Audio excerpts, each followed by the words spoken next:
Hi everyone, thank you so much for joining me today on Everyday Lutheran. In today's Bible study, we continue our study of Genesis.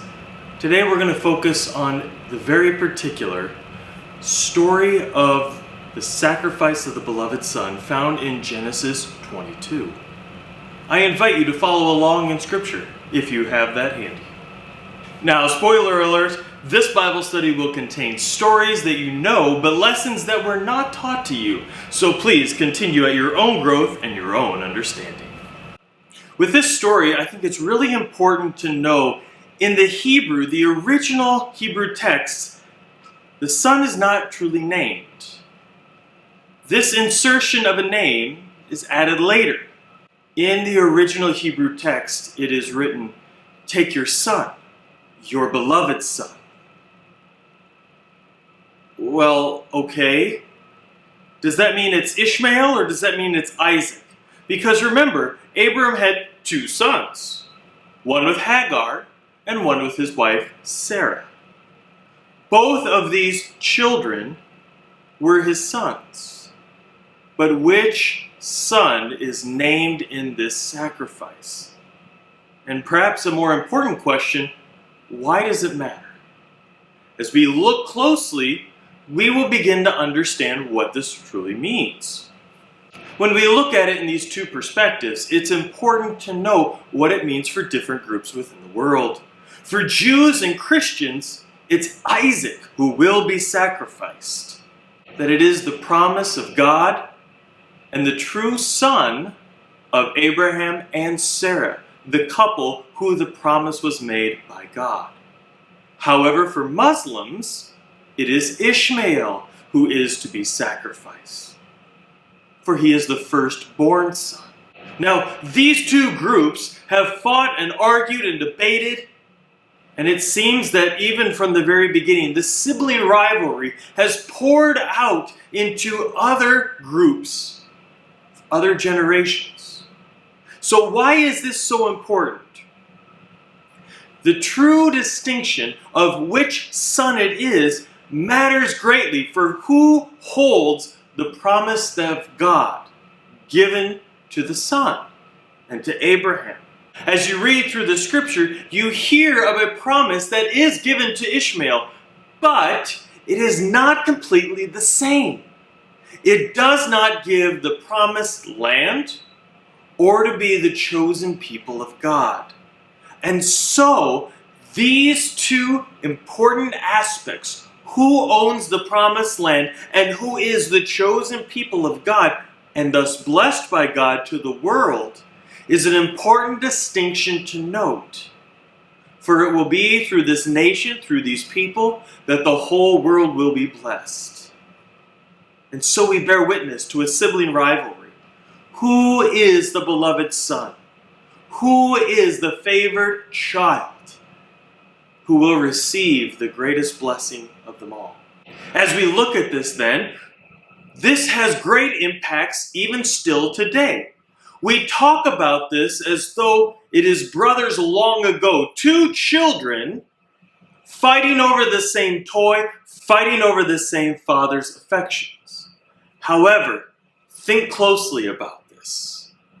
How often don't we hear about people fighting generation from generation, societies? For thousands of years, the Middle East has not found rest because there's always an argument over who has this land, who has these resources, who is the one who is able to control the favored land, the favored places, the sacred places.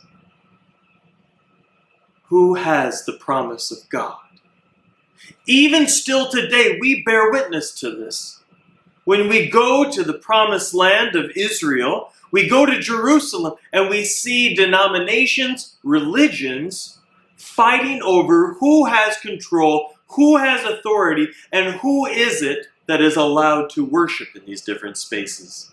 Even in these times of peace, we still have unrest as to who is the true authority in making the decisions over major holidays, who and when people can worship. It's an important thing that still we argue about. And yet this has been going on for thousands of years. As we look at these events, though, let's go back to consider what it is that's transpiring in Genesis 22. Abraham carries the knife. They go from the trail in which they have had the beast of burden, taking these items, where Abraham takes the knife. It is the son, though, who carries the wood for the burnt offering. Now the son bears the burden of the offering. But this is something that we should note. The son is unaware of this, but the son is the offering. The son will be the sacrifice. We can only imagine what goes on in Abraham's mind. Trusting God's promise that your only son, your beloved son, will not be the end of the promise given to you. Promise that was given to Abraham. Times in which they wondered, times in which they feared, when will this promise be fulfilled? For they were of old age. And yet, it was even in their old age that both Abraham and Sarah bore a son. The faith that they had to have in God would be insurmountable. Now, all of this sounds crazy, and yet this was the call to faith. Think about that for a moment. To sacrifice a person, to sacrifice a son, your beloved son, your only son. This would be the challenge that was placed before you for your faith. It sounds difficult. It sounds unimaginable. And yet, this was the calling that God had for Abraham.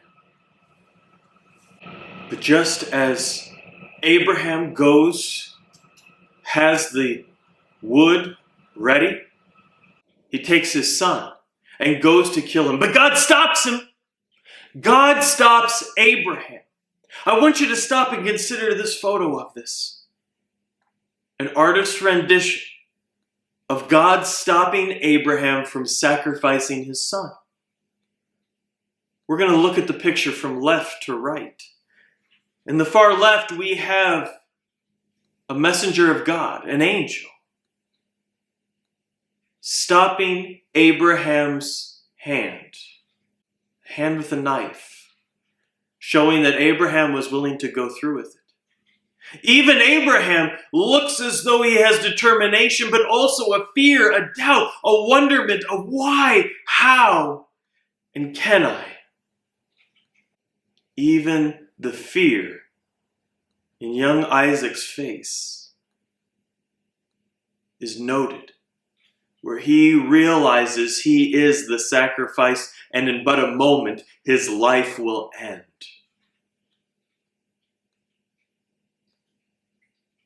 Yet there's another character there. There's one more character. A ram that is caught in the thickets, who will become the burnt sacrifice, the offering given to God in faith. In one image, this story is captured. Both the complexity, the simplicity, the emotions, and also the story of faith and a calling for us to reflect upon it. Genesis 22 is known as the sacrifice of the beloved son. Yet it raises so many more questions than it does give answers. A testing of faith. Very difficult to understand in family, in faith, with God, and the many of life's events that we actually experience in our own daily journey. For in the midst of our lives, we experience God's challenges, life's challenges. And we try and discern what is God calling us to do and what obstacles is God helping us to overcome in our own faith. How is God calling us to live and be His people? So is this story clear? Well, yes and no. It's clear in that God is a part of it. But it's unclear as to why God chooses this way, this method of asking for a test of faith of Abraham. It raises some concerning questions for us to think about. What does it say about Abraham that he is willing to not only go through with the test, but even needing a messenger to physically stop him? That his faith was solid and secure. What does it say about you in the midst of your reading of this and the internal struggle that you have through it all?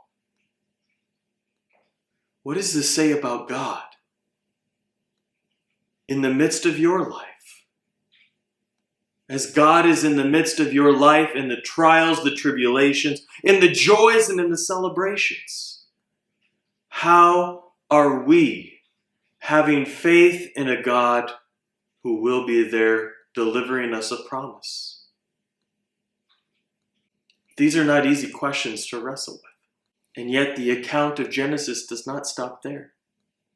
Join us next time as we continue our study of Genesis, as we look at Jacob and Esau in Genesis 25 through 36. If you enjoyed today's Bible study, I invite you to please subscribe to the channel. It's free and you will be notified every time I upload a new video. Also, don't forget to hit the like and share this message with others.